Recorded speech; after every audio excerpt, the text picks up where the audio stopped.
Good evening and welcome to Ignite News on 6 at 6. It's Friday, May 2nd, 2025.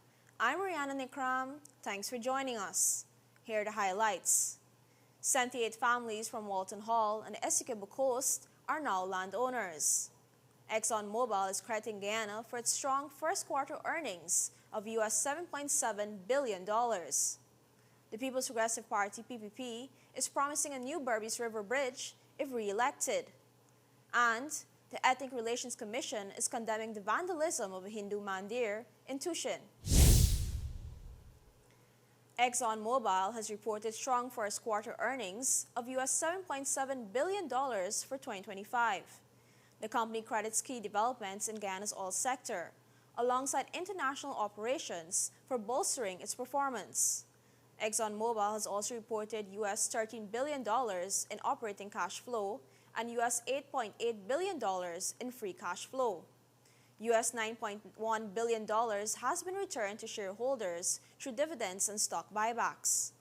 Chairman and CEO Darren Woods told investors that in an uncertain market, Exxon's strategic transformation over the past 8 years has positioned it to thrive in any environment. Despite falling crude prices and declining refining margins, Exxon said growth in Guyana and the Permian Basin, combined with cost savings, helped offset losses.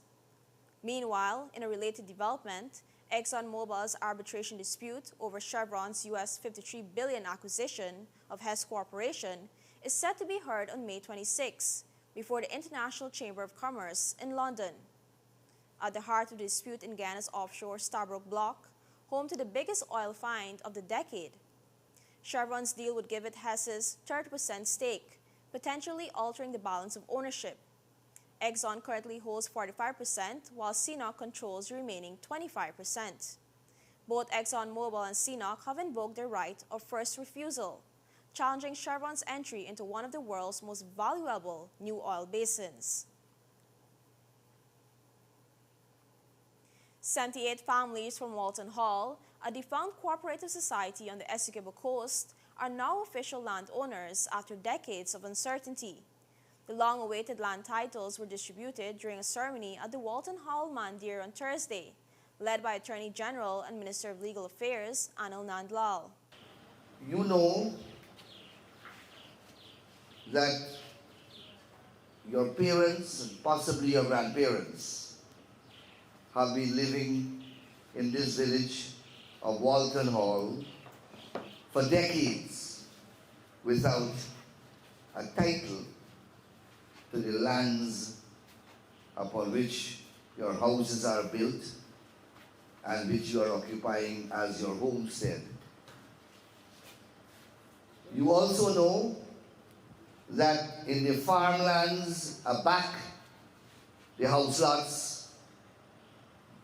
your foreparents, your grandparents, and now you are occupying those cultivation plots without any title. What is a title? A title in Guyana could either be a certificate of title or a transport, because we have what is called a dual system of land ownership. We have the land registration system, and if your area falls under the land registration system, the title that you get is called the certificate of title.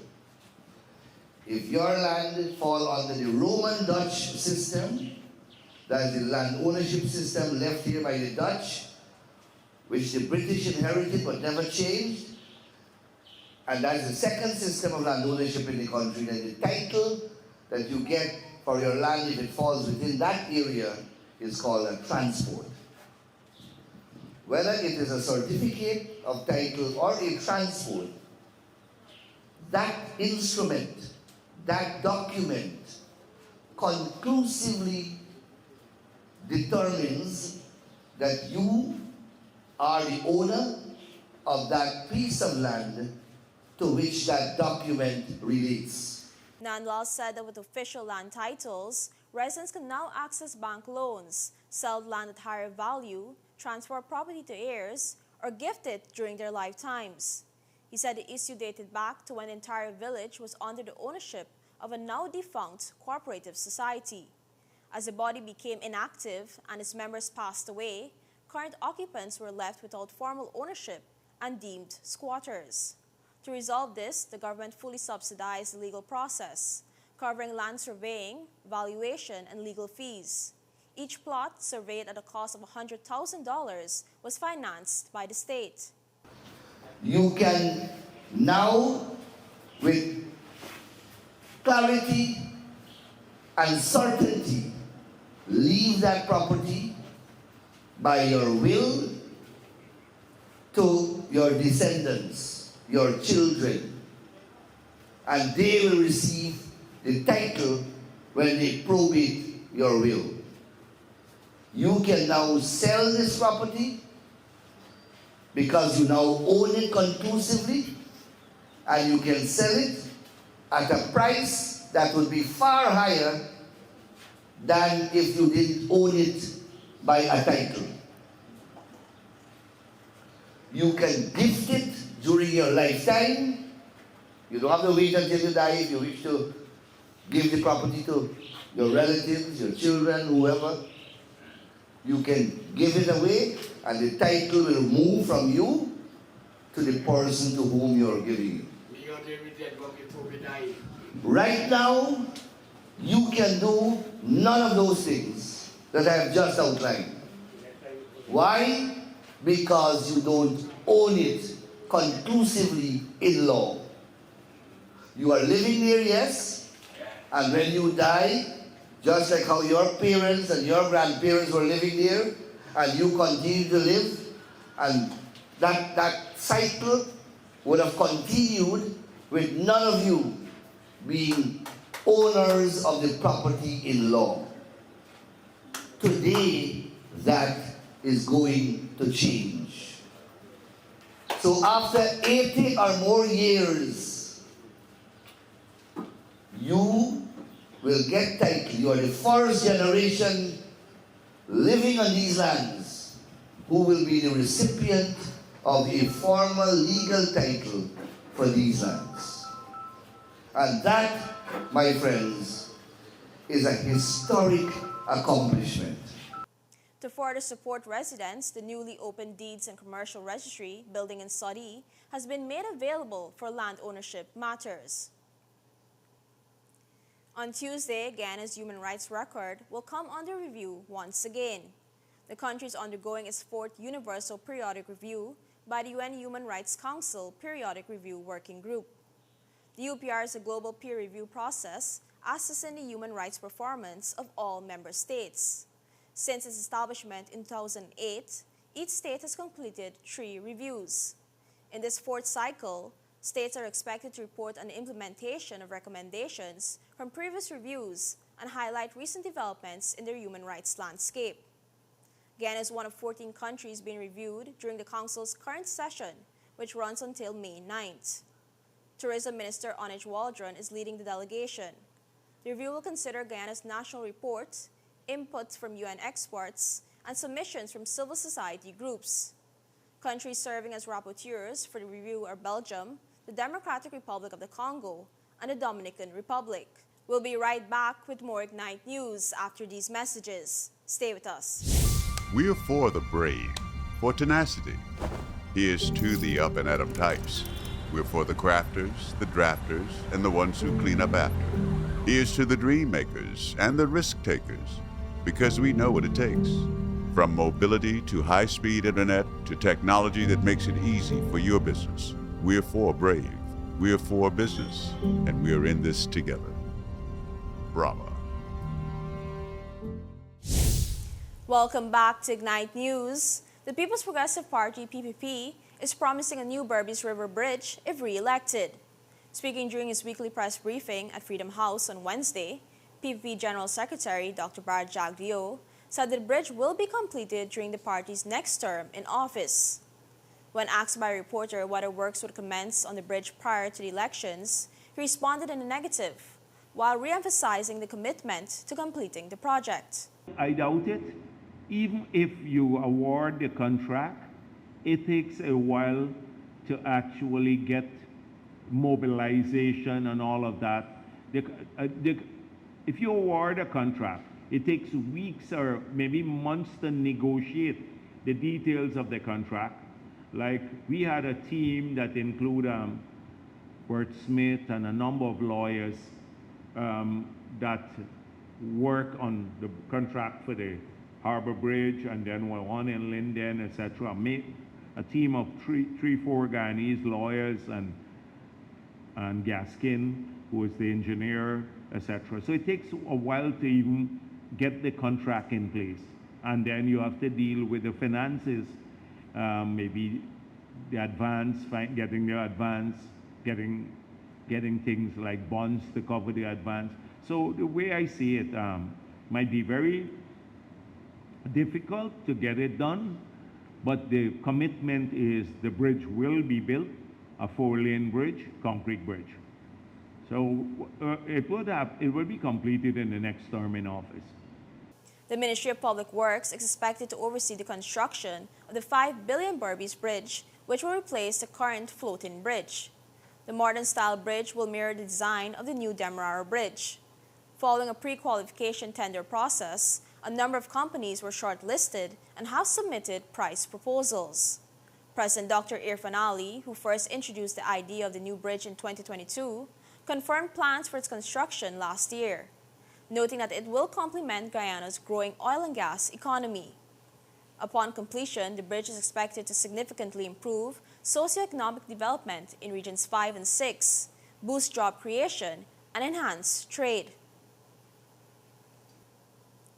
Persons living with disabilities in Region 7 are gaining new skills in sustainable agriculture thanks to a hands-on training program now underway in Bartica. The one-week course, which wraps up tomorrow, is being held at the Bartica Town Council's boardroom and involves 22 participants. It's led by the Ministry of Human Services and Social Security through its Support Services for Persons with Disabilities unit. The training covers key areas like crop production, pest and disease management, harvesting techniques, vertical gardening, and marketing, with a focus on crops such as sweet potatoes, kale, and leafy greens. Participants will also take part in a practical field visit before the course ends, bringing their new skills to life. Amputee Ann Crichton described the experience as very beneficial, saying she's now better equipped to grow and protect her own crops. In a statement, the ministry said the program is about more than farming. It's about independence, income generation, and inclusion. It also supports Guyana's wider goal of producing 25% of its own food by 2025. As the ministry puts it, the participants are not just growing crops, they're growing hope, resilience, and a more inclusive future. The Ethnic Relations Commission is condemning the vandalism of Hindu mandir in Tushin and warning against efforts to link the recent deaths of Adriana Young to the Hindu faith. In a statement, the ERC expressed deep concern over the desecration of the altar of the Tushan Phase 2 mandir, calling it a violation of religious freedom and a direct attack on the sanctity of Hindu worship. The Commission is urging the Guyana Police Force to act swiftly and thoroughly to bring those responsible to justice. It also rejected disturbing claims on social media linking Hinduism to human sacrifice, calling such narratives false, dangerous, and damaging to Guyana's diverse society. The ERC emphasized that Hinduism, as taught in texts like the Bhagavad Gita, promotes peace, nonviolence, and compassion. Calling for responsible dialogue, the Commission urged social media users and influencers to avoid spreading misinformation and to help maintain unity and respect across communities. The ERC reaffirmed its support for the Young family and called for justice and national healing during this difficult time. Stay tuned, more news and updates coming your way after this break. Fuel it up and drive, Super 95. Tune up, fuel it up and drive, Super 95. Tune up. Protect your fuel system, boy. High mileage and performance, boy. Guy Oil Super 95 gasoline gives you more reasons to drive and is available at 56 service stations nationwide. For affordable price, high performance, and high mileage, choose Guyol's Super 95 gasoline. Fuel it up and drive! Welcome back. A joint operation by the Customs Anti-Narcotic Unit, CANU, and the Ghana Revenue Authority, GRA, has resulted in the seizure of over 16 kilograms of foreign cannabis at the Chedijagan International Airport. According to CANU, the discovery was made on Wednesday at the Laparcan cargo shed, where officers searched 2 barrels shipped from the United States. Inside, they found several transparent parcels of cannabis concealed among other items. The seized drugs, weighing 16.4 kilograms, were transported to CANU headquarters for further analysis. Acting on additional intelligence, CANU officers later searched a residence in northeast La Penitence in Georgetown. There, they discovered a black garbage bag containing Ziploc bags, small plastic containers typically used for packaging cannabis, and rolling paper. 2 individuals were taken into custody and are assisting with the ongoing investigation. Police are investigating the murder of 54-year-old Datsun Davidson, also known as Blackie, a clothes vendor from Callender Street, All Boys Town. The fatal shooting happened on Thursday in East La Penitence, Georgetown. The suspect, 33-year-old shop owner Colvin Marcurius, who lives nearby, has since been arrested. According to investigators, the 2 men, who knew each other, got into an argument, followed by what sounded like a gunshot. Davidson was later found lying motionless nearby. Emergency responders confirmed he had died at the scene. Police recovered a 9mm pistol, a live round, and a spent shell. The suspect remains in custody as investigation continues. Minister within the Ministry of Public Works, Deodat Indar, has filed a $60 million defamation lawsuit against former Georgetown Mayor Pandit Ubraj Narain. The suit stems from a Facebook post made on April 27th, which allegedly links the minister to Bojnarain Bola, owner of the Doubleday Hotel, where 11-year-old Adriana Young was found dead last week. Indar is accusing Narain of falsely suggesting he had business ties to Bola and directed media to the hotel to push a specific narrative surrounding the child's disappearance. The minister is seeking a public retraction, apology, removal of the post from social media, and a court order to prevent similar statements in the future. The post, shared to Narain's Facebook page with 27,000 followers, reportedly included Indar's photo and drew 97 reactions, 134 comments, and 62 shares. Indar, described in the court filing as a reputable public official, says the claims have caused serious harm to his reputation and emotional distress. The suit must be served within 6 months to remain valid. Attorneys Sais Raj and Shania Cummings are representing the minister. 2 men were remanded to prison earlier today on separate charges of inciting terrorist attacks, including against President Dr. Irfan Ali. 24-year-old Emmanuel Rogers, a self-employed delivery driver and laborer of New Prospect Housing Scheme, East Bank Demerara, is charged with 2 counts of using a computer system to incite a terrorist act. He's accused of encouraging persons to murder the President of Guyana and to burn the police station, the hospital, and Parliament building. Roger allegedly made these threats via the social media platform TikTok from his home on April 28. Rogers was later arrested by ranks of the Criminal Investigation Department headquarters, CID. He was not required to plead to the indictable charges when he appeared at the Diamond Golden Grove Magistrates Court and was remanded to prison until May 23rd. Additionally, 43-year-old Azrael Ashby was also charged following an investigation into an alleged cybercrime offense also committed via TikTok. This incident allegedly happened between April 27 and 28, 2025 at Glosal Avenue, Tocqueville, Georgetown. Ashby, a security guard of El Dorado Village, West Coast Berbice, is also accused of using a computer system to incite a terrorist act. He threatened to burn the Sophia Road, Waldad, Paradise, El Dorado, and other places. He was also arrested by CID ranks and pled not guilty when he appeared at the Georgetown Magistrates Court today. Bail was denied and he was remanded to prison until May 28. We'll be right back with more Ignite News after these messages. Stay with us.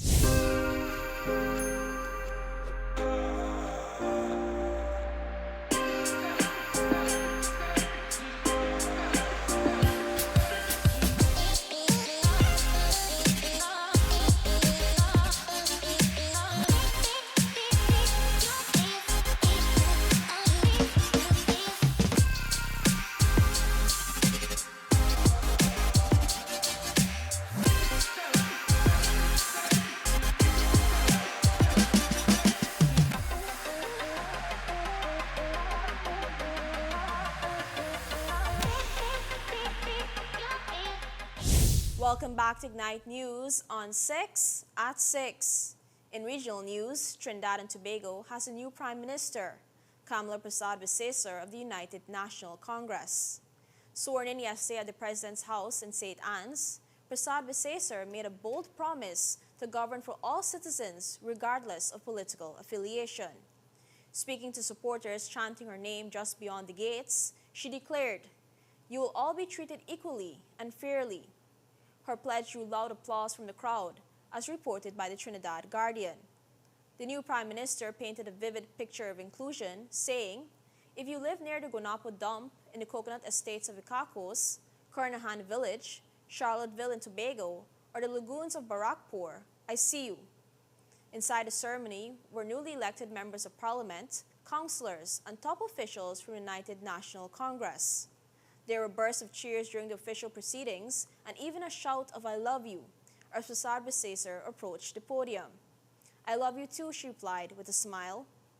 In her brief but emotional speech, she said her job as Prime Minister would be simple: to love you and do everything possible to make you and your loved ones happy. She ended with a message of hope, saying, "You will see what happens when a government cares."